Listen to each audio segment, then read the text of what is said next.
Good morning, student. Let us discuss about remaining basic terms in accounting. The next one is expenditure.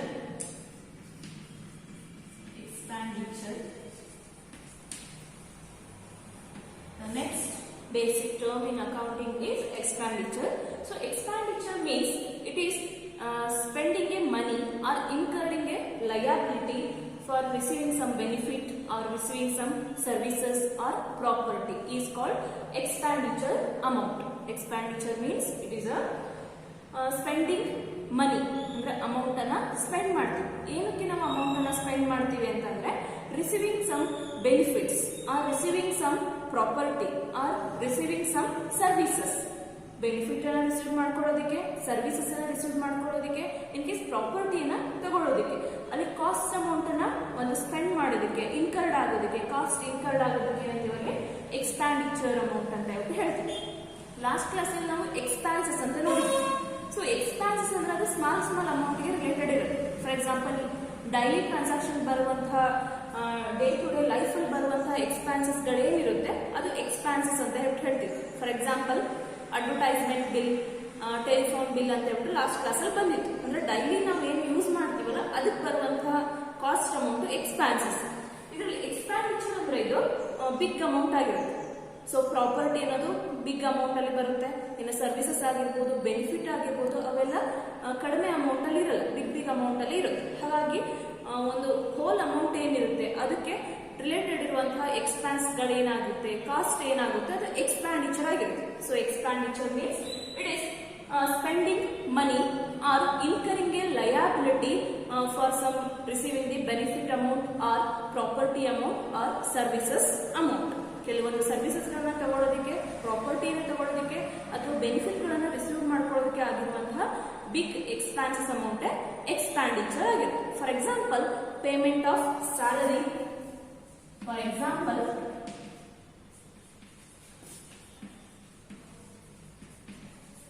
payment of salary, purchase of fixed assets like land, building, machinery, furnitures, etc. ಅಂದ್ರೆ ಇದೆಲ್ಲ big amount ಅಲ್ಲಿ ಆಗುವಂತಹ ಎಕ್ಸ್ಪ್ಯಾಂಡಿಚರ್ಸ್ ಆಗಿರುತ್ತೆ. So ಈ ರೀತಿಯಾಗಿ ನಾವೇನು purchase ಮಾಡ್ಕೊಳ್ತೀವಿ, benefit ಅನ್ನ ರಿಸೀವ್ ಮಾಡ್ಕೊಳ್ತೀವಿ, ಅಲ್ಲಿ ಬರುವಂತಹ ಕಾಸ್ಟ್ ಅಮೌಂಟ್ ಎಕ್ಸ್ಪ್ಯಾಂಡಿಚರ್ ಅಮೌಂಟ್ ಆಗುತ್ತೆ. The next one is profit. The next basic term is profit.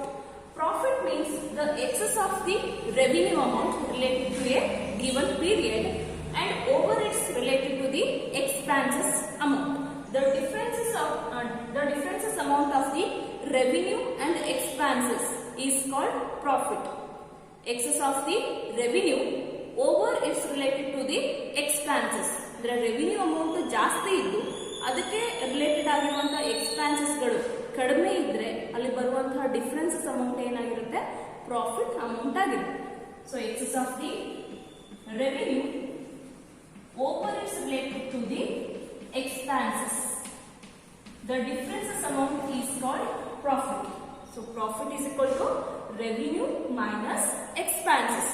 Total revenue ಅಲ್ಲಿ ಎಕ್ಸ್ಪೆನ್ಸಸ್ ಅನ್ನ ಡಿಡಕ್ಟ್ ಮಾಡಿದಾಗ ನಮಗೆ ಆನ್ಸರ್ ಬರೋದೇನಾಗಿರುತ್ತೆ, ಪ್ರಾಫಿಟ್ ಆನ್ಸರ್ ಆಗಿರುತ್ತೆ. So profit means the excess of the revenue amount of given a period over its related to the expenses. The differences these two items is called profit amount. Profit amount ಅಂದ್ರೆ ಗೊತ್ತಾಗುತ್ತಾ, total income ಏನಿರುತ್ತೆ business ಅಲ್ಲಿ ಅದರಲ್ಲಿ ಬಂದಿರುವಂತಹ expenses ಅನ್ನ less ಮಾಡಿದ್ರೆ ಬರುವಂತಹ answer profit answer ಆಗಿರುತ್ತೆ. Next one is the next basic term is gain. So gain means a profit that arises from events. The profit that arises from the events or that arises from the transactions which are incidental to the business. ಅಂದ್ರೆ business ಅಲ್ಲಿ ಒಂದು ಏನಾದ್ರೂ incident ಆದಾಗ ಅಥವಾ ಏನಾದ್ರೂ ಒಂದು transactions ಗಳು ನಡೆದಾಗ ಅದರಿಂದ ಅರೈಸಸ್ ಆಗಿರುವಂತಹ ಅಮೌಂಟ್ ಏನಾಗಿರುತ್ತೆ, ಗೇನ್ ಆಗಿರುತ್ತೆ. It is the gain amount, it is arises from the events or arises from the specific transaction in the business. ಒಂದು ಸ್ಪೆಸಿಫಿಕ್ ಟ್ರಾನ್ಸಾಕ್ಷನ್ ಇಂದ, ಒಂದು ಇವೆಂಟ್ಸ್ ಇಂದ ಅರೈಸ್ ಆಗಿರುವಂತದ್ದು ಅಂದ್ರೆ ಬಂದಿರುವಂತಹ ಒಂದು ಅಮೌಂಟೇ ಗೇನ್ ಆಗಿರುತ್ತೆ. So gain it is nothing but a income amount. So income ಅಂತಾನು ಹೇಳ್ಬೋದು. For example, sale of the fixed assets. Sale of the fixed assets. So fixed assets ಅಂದ್ರೆ ಮಷಿನರಿಯನ್ನ ಸೇಲ್ ಆಗಿರ್ಬೋದು, ಲ್ಯಾಂಡ್ ಸೇಲ್ ಆಗಿರ್ಬೋದು, ಅಥವಾ ಇನ್ನ ಫರ್ನಿಚರ್ ಗಳನ್ನ ಸೇಲ್ ಮಾಡಿರ್ಬೋದು. ಅಲ್ಲಿಂದ ಬರುವಂತ ಒಂದು ಇನ್ಕಮ್ ಅಮೌಂಟ್ ಗೇನ್ ಆಗಿರುತ್ತೆ. So gain means it is a specific event or specific transaction income amount. ಒಂದು ನಿರ್ದಿಷ್ಟವಾಗಿರುವಂತಹ ಒಂದು ಅಸೆಟ್ಸ್ಗೆ ಅಥವಾ ಇವೆಂಟ್ಗೆ ಅದರಿಂದ ಬಂದಿರುವಂತಹ ಅಮೌಂಟ್ ಏನಾಗಿರುತ್ತೆ, ಅದು ಗೇನ್ ಆಗಿರುತ್ತೆ. For example, winning of the court case. Court case win ಆಗ್ತೀವಿ ಅಂತ ಅನ್ಎಕ್ಸ್ಪೆಕ್ಟೆಡ್, ಗೊತ್ತಾಗಲ್ಲ ನಮಗೆ, ಆದ್ರೂ ವಿನ್ ಆಗಿರ್ತಾರೆ. ಸೊ ಅಲ್ಲಿ ಬಂದಿರುವಂತ ಇನ್ಕಮ್ ಅಮೌಂಟ್ ಏನಾಗಿರುತ್ತೆ, ಆ ಇವೆಂಟ್ ಅಲ್ಲಿ ಬಂದಿರುವಂತ ಅಮೌಂಟ್ ಏನಾಗಿರುತ್ತೆ, ಅದು ಗೇನ್ ಆಗಿರುತ್ತೆ. The next one is loss. Loss means excess of the expenditure amount relating to a given period over its related to the revenue amount. The difference amount is called loss. ಇಲ್ಲಿ ಮೇಲೆ ನೋಡಿ profit ಅಂದ್ರೆ ಏನು ಅಂತ ಹೇಳಿದ್ವಿ. Profit means excess of revenue over expenses. Revenue ಜಾಸ್ತಿ ಇದೆ, expenses ಕಡಿಮೆ ಇದೆ, ದ ಡಿಫರೆನ್ಸ್ ಅಮೌಂಟ್ ಪ್ರಾಫಿಟ್ ಆಯ್ತು. ಸೊ ಲಾಸ್ ಅಲ್ಲಿ ಏನಾಗುತ್ತೆ, excess of expenses over its related to a revenue amount. Expenses ಜಾಸ್ತಿ ಇದೆ, ರೆವಿನ್ಯೂ ಕಡಿಮೆ ಇದೆ. ಸೊ ಡಿಫರೆನ್ಸ್ ಅಮೌಂಟ್ ಏನಿರುತ್ತದೆ ಏನಾಗುತ್ತೆ, ಲಾಸ್ ಆಗಿರುತ್ತೆ. Excess of expenses over its related to a revenue amount. Over it's related to the revenue amount. These two difference amount is called loss. ಇದರ ನಡುವೆ ಬರುವಂತಹ difference amount ಏನಿದೆ loss ಆಗಿರುತ್ತೆ.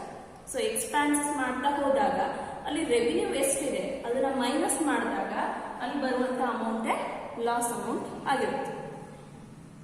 For example, goods or services,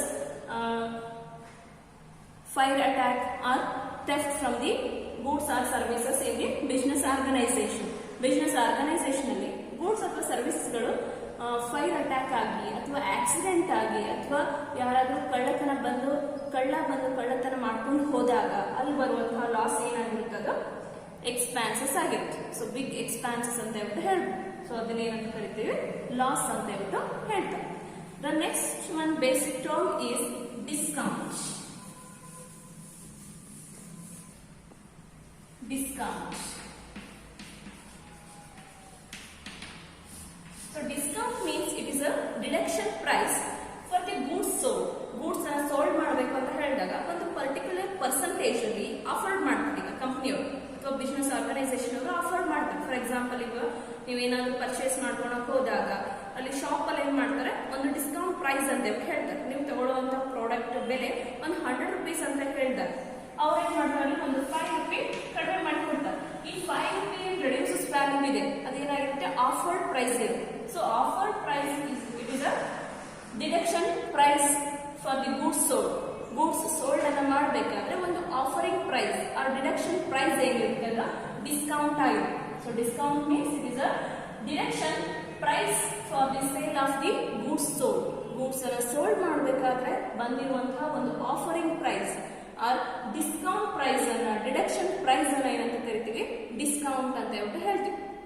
Then the discount it is broadly classified into two types. First one is trade discount and second one is cash discount. Trade discount and cash discount. Two types ಆಗಿ divide ಮಾಡಿದ್ದಾರೆ. First one trade discount ಇದೆ and second one is cash discount. So trade discount means offering a deduction in the goods sold, offering a deduction price in the percentage price at the time of the selling goods. Goods ಅನ್ನ cell ಮಾಡಬೇಕಾದ್ರೆ ಒಂದು fixed percentage ಅಲ್ಲಿ ಏನ್ ಮಾಡ್ತಾರೆ, price ಅನ್ನು offer ಮಾಡ್ತಾರೆ. So ಅದಕ್ಕೆ ಏನಂತಾರೆ, ಟ್ರೇಡ್ ಡಿಸ್ಕೌಂಟ್ ಅಂತ ಹೇಳ್ತೀವಿ.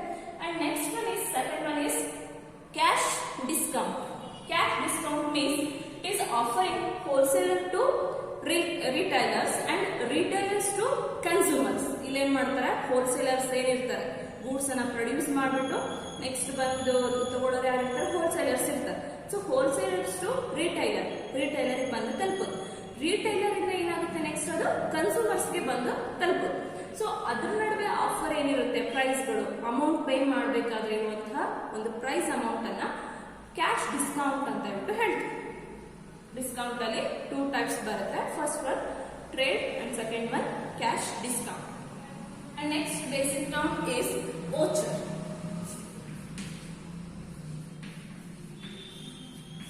The next basic term is voucher.